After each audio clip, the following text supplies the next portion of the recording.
Vous êtes sur votre chaîne de télévision Congo 24, madame, monsieur, bienvenue dans ce journal. Deux cérémonies importantes ont eu lieu ce samedi 10 décembre au Parlement. D'abord, celle marquant la prestation de serment des hauts magistrats du parquet général près la Cour constitutionnelle et le discours du président de la République sur l'état de la nation devant les deux chambres du Parlement réunies en congrès. Et puis devant le chef d'État et le gouvernement membre de l'Organisation des États d'Afrique, des Caraïbes et du Pacifique à Luanda en Angola, le Premier ministre représentant le chef de l'État a condamné les actes d'instabilité perpétrés par les groupes armés et les mouvements terroristes en Afrique australe. Voilà tout pour les titres, restez branchés pour le développement. Encore une fois de plus, bienvenue. La tradition constitutionnelle a été respectée au plus haut niveau de la République. Félix Tshisekedi a prononcé son discours sur l'état de la nation ce week-end au Palais du Peuple devant le Parlement réuni en congrès. Les détails avec Clément Kingombe. Conformément aux dispositions de la Constitution, Félix Tshisekedi a rendu compte à la nation congolaise à travers ses élus sur l'état de la nation. Et cette année, dans un contexte particulier de l'agression barbare rwandaise. Notre pays fait l'objet d'une agression lâche par le Rwanda, sous couvert du mouvement terroriste du M23.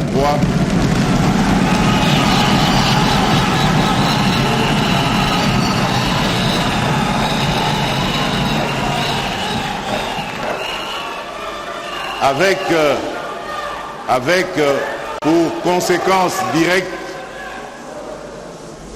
pour conséquence directe un drame humanitaire qui expose des millions de nos compatriotes à une situation d'errance et de précarité.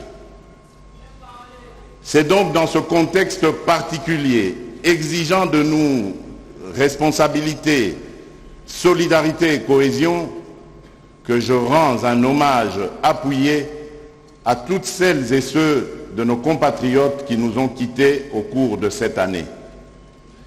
Il s'agit notamment de certains hommes, femmes et enfants lâchement assassinés à Kishiché, dans le nord Kivu, par les terroristes du M23 avec la complicité du Rwanda et d'autres compatriotes qui ont défendu et servi la patrie jusqu'au sacrifice suprême. Assainissement du climat des affaires, relance économique, situation sécuritaire, processus électoral et plusieurs autres matières ont été passées en peigne fin dans ces speeches. Aussi, le président de la République a félicité le Parlement RD congolais pour avoir pris des résolutions interdisant les groupes rebelles ou terroristes M23 à prendre part au mixage et brassage au sein des FARDC, PNC et tout service de renseignement. À cet égard, j'ai pris acte de la position claire prise par les États-Unis d'Amérique ainsi que par les envoyés spéciaux du Royaume de Belgique, de la France et du Royaume-Uni près les Grands Lacs, par laquelle ils réaffirment leur attachement à la souveraineté et à l'intégrité territoriale des pays de la région des Grands Lacs. Aussi, je félicite notre Parlement qui, à travers la recommandation de l'Assemblée nationale du 8 novembre 2022, a déclaré le M23 groupe terroriste et interdit au gouvernement de procéder à l'intégration, au mixage et au brassage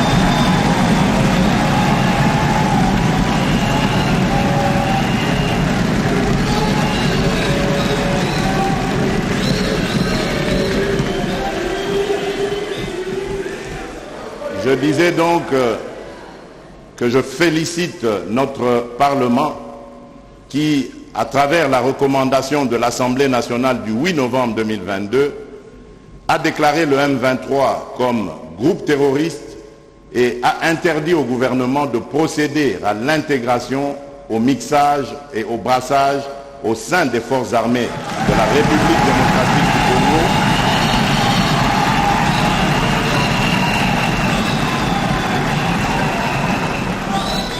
au sein des forces armées de la République démocratique du Congo, de la police nationale congolaise et de tout autre service de sécurité des éléments issus des groupes armés qui se sont livrés à des violations massives des droits de l'homme au préjudice des populations congolaises.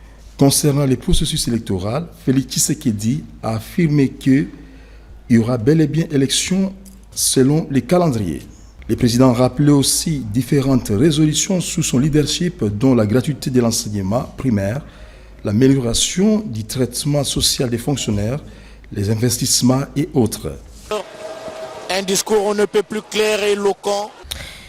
En sa qualité de magistrat suprême, le président de la République a reçu ce samedi 10 décembre dans la salle de spectacle du Palais du Peuple le serment des membres de la Cour constitutionnelle, une instance devant laquelle Félix Tshisekedi et Sama Lukonde sont justiciables par respect à la Constitution de la République démocratique du Congo. Le chef de l'État s'est livré à cet exercice constitutionnel, celui de recevoir le serment des hauts magistrats, dont 3 premiers avocats généraux et 6 avocats généraux du parquet pris la Cour constitutionnelle. Suivez. La cérémonie solennelle de ce jour a pour objet la prestation de serment de 3 premiers avocats généraux et de 6 avocats généraux près la Cour constitutionnelle.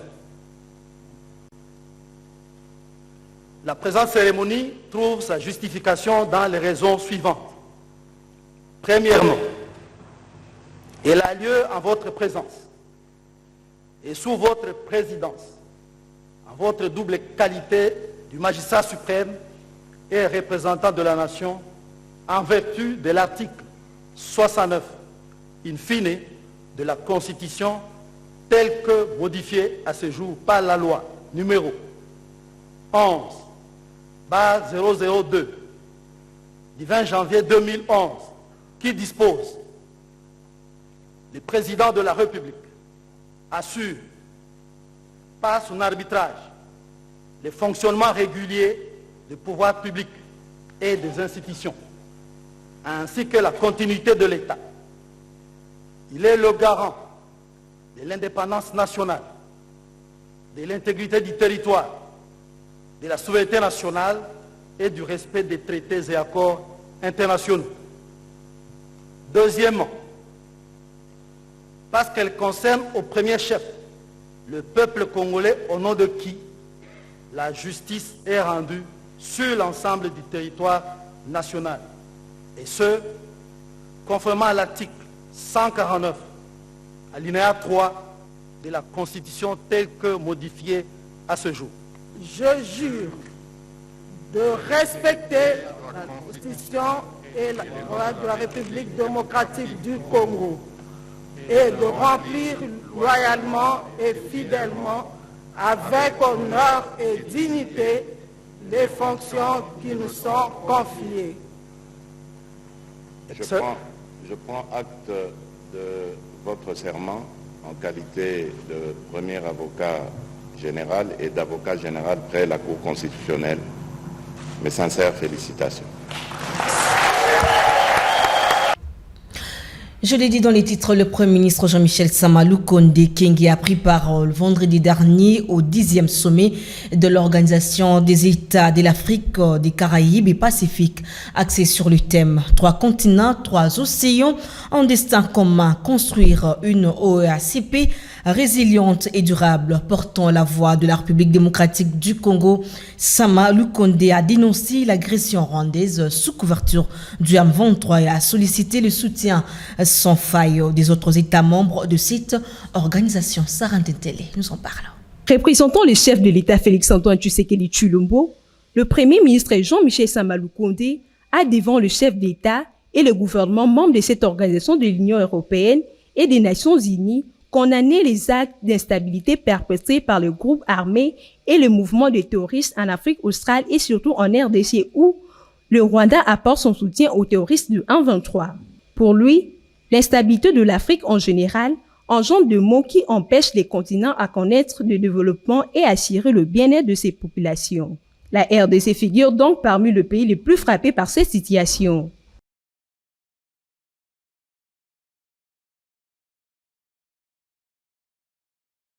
Solidarité, mot qui n'est revenu que plusieurs fois dans la bouche de plusieurs chef d'État et chef de délégation et qui reste pourtant la solution si jamais nous voulons préparer un avenir meilleur pour nos jeunes générations à venir.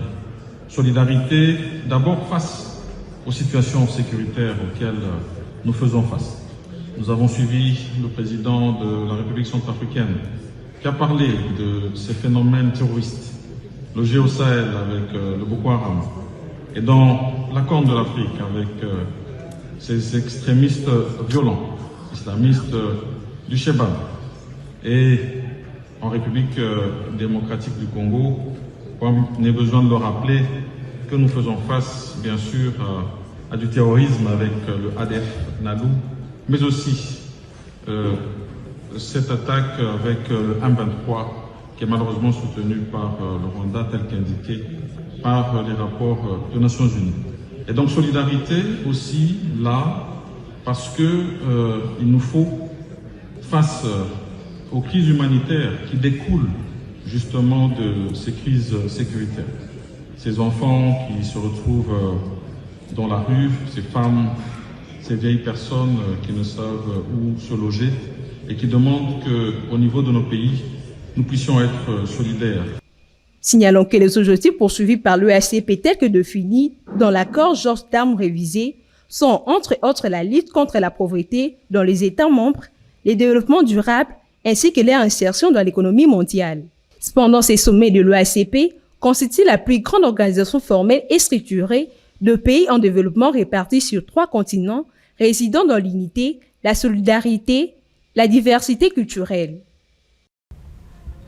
Aussi, clôture de l'atelier de renforcement de capacité sur l'intégration des aspects genre dans le cadre stratégique de la primature et dans son nouveau programme d'action prioritaire qui sera mis en œuvre dès le début de l'année 2023 sous la supervision du directeur de cabinet du Sama Alukonde. Sarah Tétélé, une fois de plus. Organisé par la primature en collaboration avec l'ONU Femmes, cet atelier qui a duré 3 jours a permis aux participants venus de l'administration de la primature et du cabinet du Premier ministre d'échanger et de réfléchir sur les voies et moyens pouvant permettre la prise en compte en œuvre du cadre stratégique et du plan d'action de la primature. Le directeur de cabinet qui a présidé cette cérémonie de clôture au nom du Premier ministre Jean-Michel Sama Alukonde n'a pas manqué de remercier les participants pour l'importance qu'ils ont accordée à cette question liée à la promotion du genre au sein de la primature et pour leur participation assidue aux travaux. Il a également rassuré les participants que la question de la parité et du genre est déjà un acquis pour les institutions de la République et surtout pour le gouvernement. Pour vous dire que la question du genre et de la parité n'est pas aujourd'hui une question qui doit continuer à être discutée. C'est déjà acquis.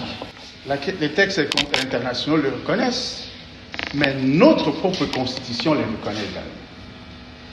Vous connaissez tous très bien l'article 14 de la Constitution, qui se situe dans la droite ligne du principe d'égalité qui est affirmé à l'article 12, complété à l'article 13.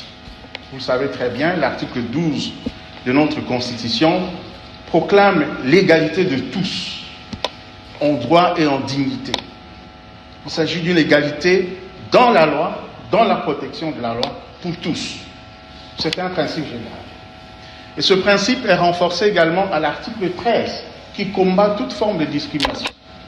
Aucune discrimination ne peut être admise, que ce soit en matière d'éducation, en matière d'action à la fonction publique, en toutes autres matières, qu'elles soient fondées sur quel motif.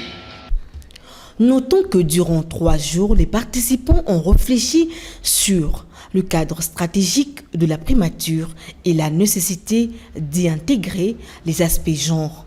3 groupes de travail constitués ont formulé des pertinences, recommandations susceptibles d'améliorer davantage les questions liées au genre à la primature au sein de ces structures administratives.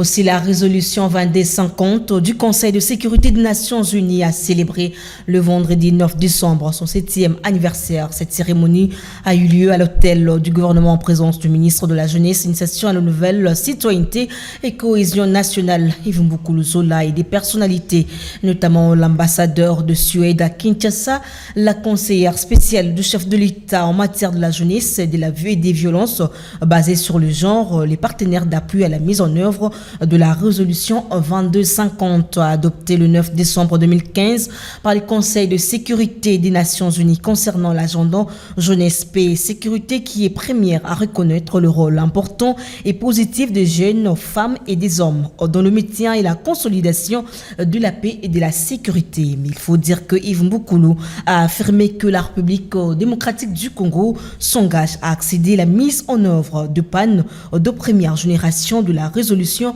2250 qui comprendra le pilier participation, prévention, protection, partenariat et des engagements réinsertion.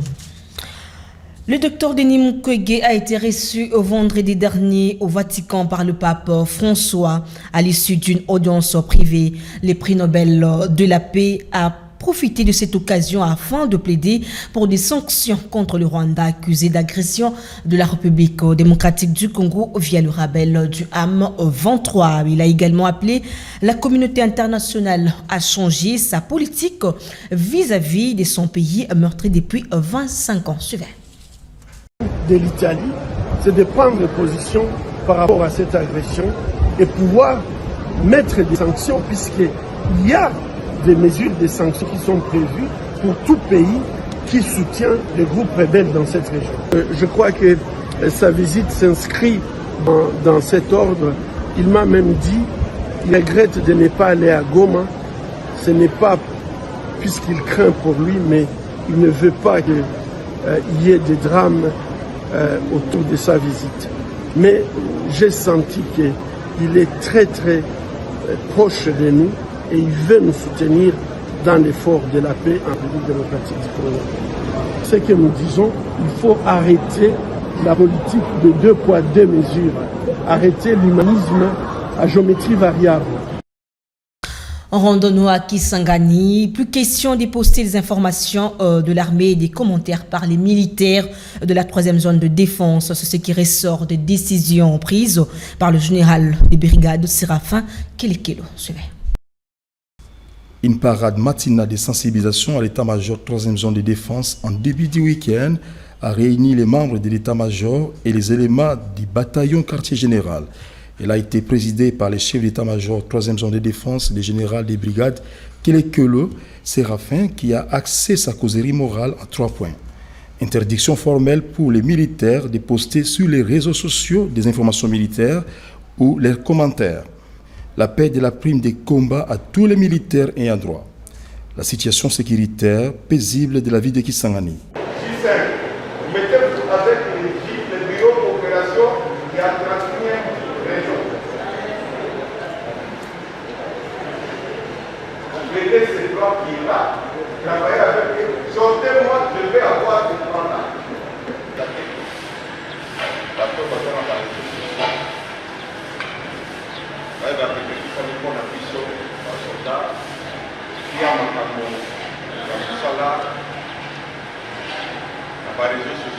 Les ordres ont été donnés aux chefs des départements concernés pour se mettre au travail. Et en éturinant au discours de la haine et au tribalisme, c'est l'engagement de la jeunesse de l'Ituri devant le gouverneur militaire Johnny Luboya Nkashama aux assises de lutte contre le discours de la haine à Bunia. Clément Kingombe nous fait la restitution de la situation. La jeunesse de l'Ituri dit non au discours de la haine et au tribalisme. C'était à l'issue de la cérémonie de clôture des activités de lutte contre les discours de la haine organisée par la Coordination nationale de la jeunesse intercommunautaire. Le gouverneur Luboya Nkashama, qui était présent, a convié les jeunes à cultiver la paix. Pour se prépositionner, on va tromper sur l'autre. Et puis, on ne va pas seulement tromper sur l'autre, mais on va tromper sur toute sa communauté. On ne va pas dire que c'est tel individu. Si deux, je ne sais pas comment, ici on les appelle les motards, ils tuent, ou ils font des bêtises, on va s'en prendre contre toute une tribu contre toute une communauté. Pour ces gouverneurs militaires, le vivre ensemble est une vertu communautaire. Restons ensemble, soyons ensemble.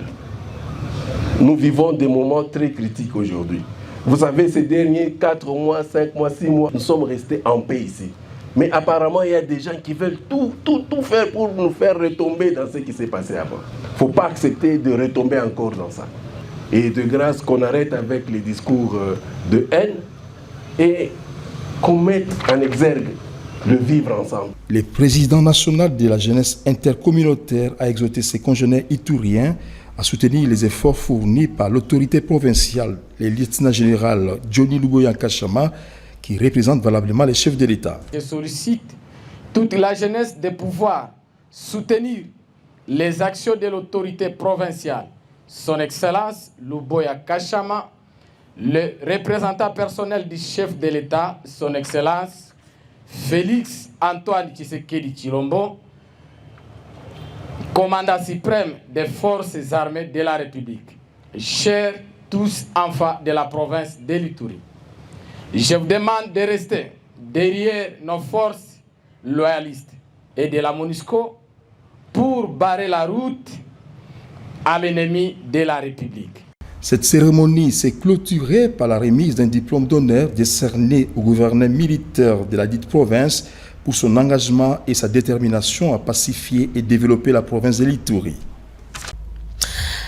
Page noire dans ce journal, triste nouvelle de la mort de l'artiste musicienne congolaise Elisabeth Tchalamwana ce samedi 10 décembre 2022. La rédaction de Congo 24 revient sur le parcours exceptionnel de celle qui a su révolutionner la musique congolaise. Malu katonda bakole kutonda nkumba kutonda nibalela kutonda ntonto jiwanyinga la pankati ujika ine malu ele munumulwe. Née le 13 mai 1958 à Elisabeth, aujourd'hui Lubumbashi, Elisabeth Tchalamwana, Moudikai de nationalité congolaise, a attiré sa révérence ce samedi 10 décembre 2022. Yaya, azashia. Monde la bête tolo, comme tamu kiko robe te tolo, te funa bête tolo. Mais sur la bête tolo, azashia ponanga. Parmi les danseuses, il y a des danseuses qui ont fait chef thème. On se comprend. Azaki na bola mo bela sala ponanga. Amaka fi nangai. Mais maman la soli ne 6 jours. Na no se ke na zo bala. Abi nanga o se ko sango. Sango ya. Mama pesi nga shoki zo mo. Mama tiki nga ba pona nini. Mama tiki nga tala mboka mususu. Na nyoso na célèbre pour avoir modernisé et donné ses lettres de noblesse au folklore du peuple Luba. Le Mutuashi, dont l'origine remonte probablement au Moyen-Âge.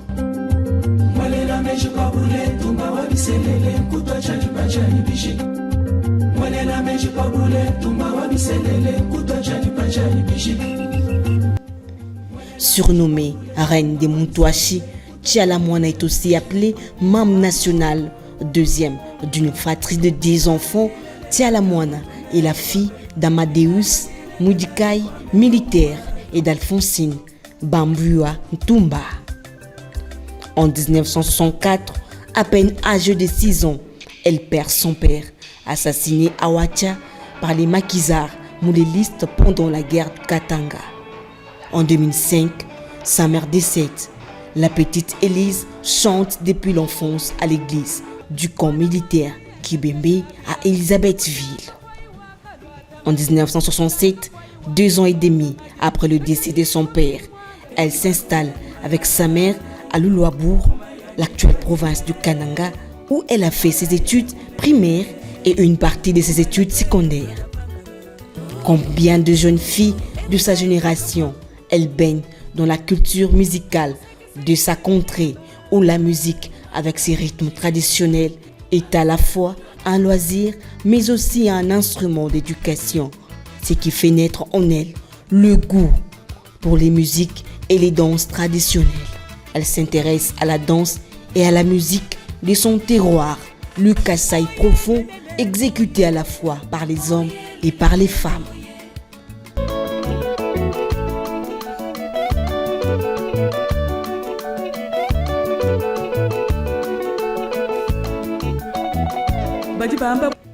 L'intérêt jadis affiché pour la danse et la musique de son Kasaï se sont transformés en ambition de tout faire pour que cette culture qu'elle chérit tant traverse un jour les frontières nationales.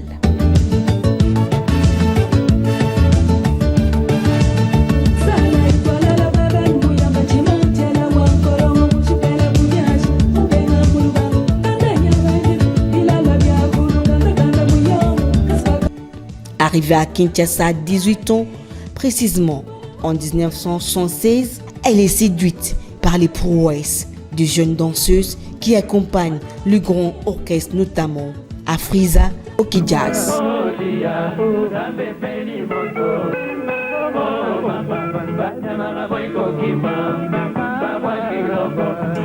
Mais aussi séduite par le voix des idoles féminines de la musique congolaise des années 1970.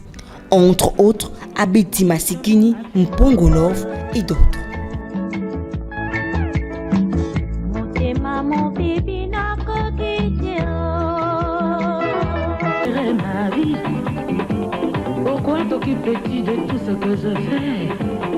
En 1977, Elisabeth Tchalamwana démarre sa carrière à Kinshasa comme danseuse choriste dans le groupe Tcheke Tcheke Love de l'idole féminine Mpongolov.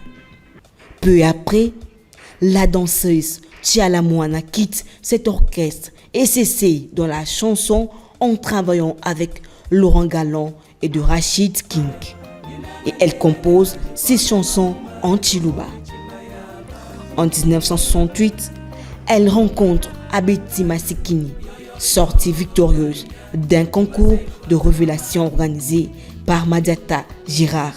Tchalamwana est recrutée comme danseuse et choriste dans le groupe, malgré les 2,45 tours qu'elle a produits.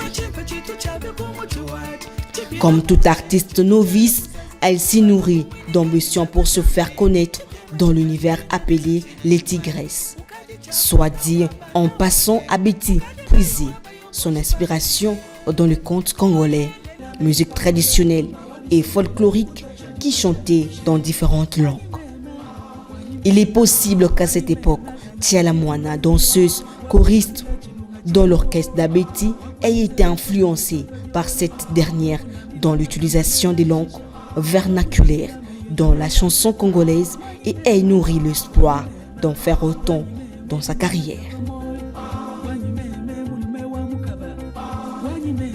La détermination d'exploiter son talent de danseuse l'amène à intégrer le groupe Minzoto Yazaïr créé par le père Buffalo.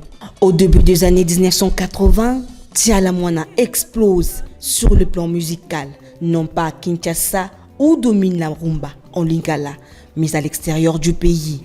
À Abidjan, l'artiste congolaise Tchalamwana insuffle la musique congolaise avec le moutouachi, d'où elle séduit et conquiert la Côte d'Ivoire et l'Afrique de l'Ouest. Désormais, Tchalamwana s'impose comme une artiste de talent et impose le moutouachi avec de nombreuses chansons puisées dans la tradition musicale Lulua et d'autres composées en lingala. Les soubresauts de la transition politique commencée en 1990 l'obligent à aller s'installer à Paris. Avec le soutien artistique de Jojo Kachama, Chico Mawatu et Bibi Dance, Tchalamwana travaille fort et enrichit son répertoire avec plusieurs titres tels Malou, Ngumawani ou Mwamba. Elle opte pour le show business. À partir de là, elle va sortir 19 albums et faire le tour des grandes salles en Afrique, en Europe et en Amérique du Nord. Par ailleurs, la chanteuse Tchalamwana a derrière elle une histoire inscrite dans la tradition Lolua, Luba, l'histoire qui la couronne parmi les grands chefs coutumiers du Kasaï.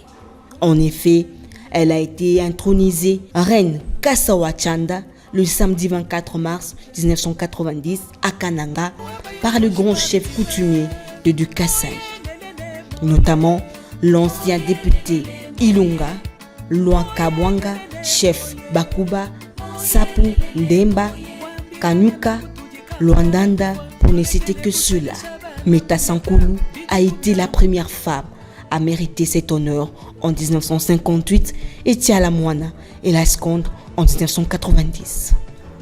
À l'issue de sa tournée dans le Kasai en décembre 1989 et en janvier et février 1990, Tialamwana a pu convaincre par sa façon de danser le mutwashi. Le 24 juin 1992, elle était plébiscitée meilleure chanteuse africaine et Miss africaine car elle était la plus belle chanteuse africaine où une médaille d'or et une coupe lui ont été décernées.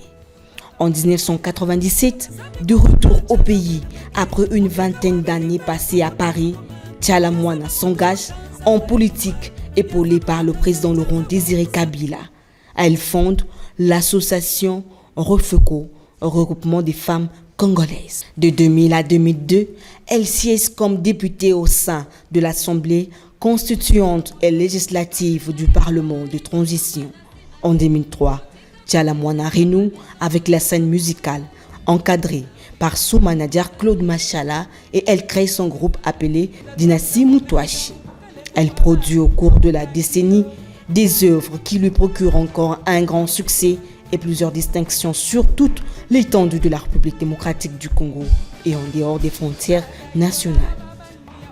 Grâce à Dinanga, Tialamwana obtient la palme de meilleure vedette féminine de la RDC en 2002, décernée par l'Association des chroniques de la musique congolaise. Malo, son 21e album, enregistré et produit à Paris, lui redonne son succès latent à travers toute l'Afrique, l'Europe et l'Amérique du Nord et lui permet d'obtenir le prix de meilleur artiste féminin au Koura en 2003. L'album vendu à plus de 526 000 exemplaires. Après ses concerts à Brazzaville et à Pointe-Noire au Congo en 2004, elle est sacrée meilleure artiste féminine. Au Bénin en 2005, le plébiscite obtenu par le double album qu'elle produit en 2006, titré Mam National, pousse les mélomanes, journalistes, sympathisants et grand public à affubler Tialamwana du surnom de Mam National.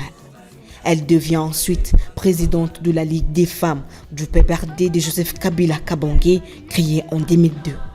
En 2011, elle est battue aux législatives dans la circonscription du Kananga. Son soutien à l'ancien président Joseph Kabila lui vaut l'inimitié des opposants à ce dernier.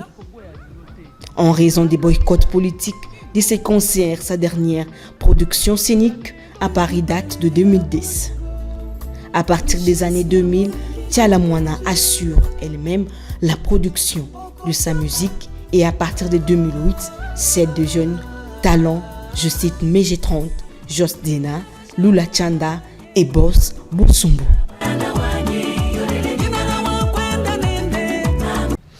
Et en sport, pour clore ce journal, Coupe du Monde Qatar 2022, le Maroc est qualifié en demi-finale en battant le Portugal 1-0.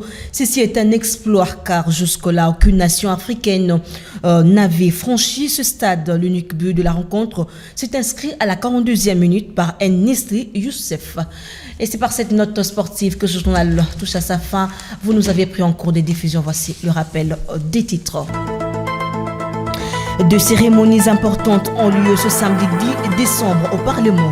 D'abord, celle marquant la prestation de serment des hauts magistrats du parquet général, puis la Cour constitutionnelle et les discours du président de la République sur l'état de la nation devant les deux chambres du Parlement réunies en congrès.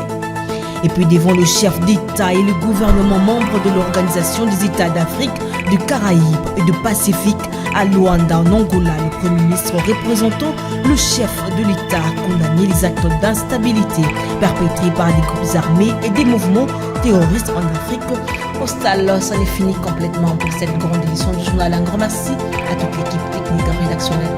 Merci de nous rester toujours fidèles. tous les programmes sur notre chaîne. Au revoir.